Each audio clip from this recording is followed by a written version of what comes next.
Then there was a second question from Hovsep, please. Over there, second question. Thank you very much. I'm Hovsep Khurshudyan, Eastern Partnership Civil Society Forum, Armenian National Platform. My questions to Ms. Karapetyan and Mr. Shubel. The first questions, Ms. Karapetyan, first of all, I would like to appreciate your very valuable input on democratic reforms in Armenia. And my question is about Prime Minister Pashinyan's, what he said during his speech in the European Parliament a few weeks ago, when he said that Armenia ready to be as close, to become as close to EU as EU deems it possible. And my question is about if Armenian authorities will get some message, not a necessary public message, from EU side, that EU ready, for example, even consider Armenian application to become members of the EU or candidacy, application for membership candidacy. Will Armenian authorities be ready to apply for that?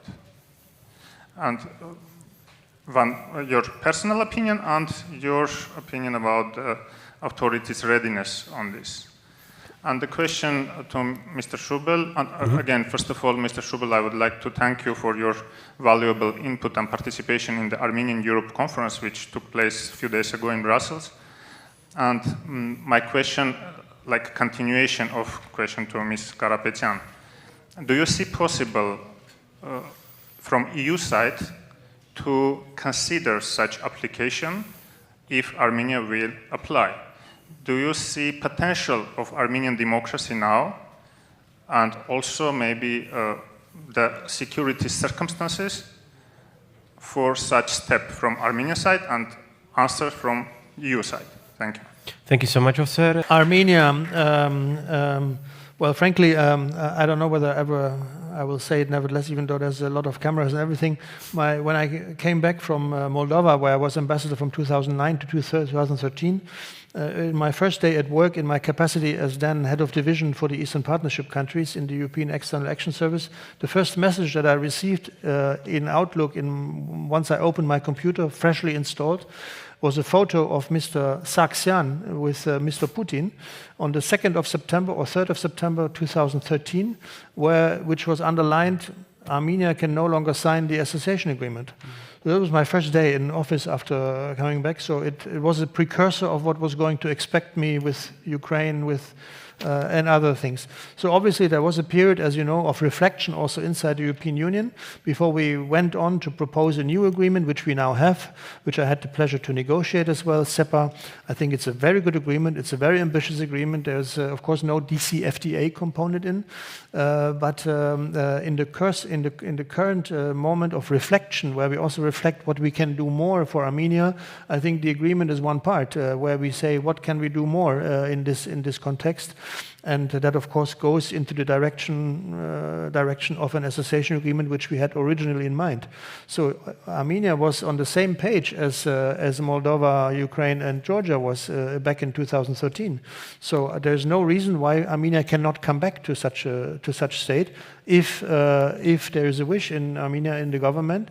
And of course, if you sort out, if I may use this expression, also relations with other neighbors, and I think you know what I mean. So, but there's no way there's nothing that prevents Armenia from going back to the European path if there is a wish. I think here in Europe the doors are open for such step. Thank you so much, Dirk. Maria?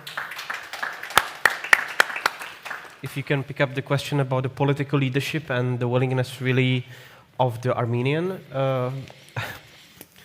Prime Minister, but the whole government actually to first do the homework that Dirk mentioned, and then obviously the following step, which Hovsep hinted on.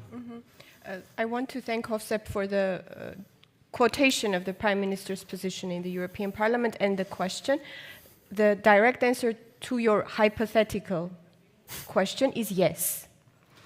On the other side of this question, we know that the European Union does not go around asking countries to join the European Union. It is quite the opposite. It is the aspiration of these countries and the long path to pass, reforming, obviously strengthening their democracy, a lot to be done on the economic dimension. For Armenia, it is extremely important that our European aspirations do not raise antagonisms in our region with our immediate neighbors. And here again, the underlining the negotiations with Azerbaijan as mediated by the EU are extremely important. And these two things need to go hand in hand. All clear, Maria. We understand the sensitivities around this, but I think the hypothetical yes is a good answer. Thank you.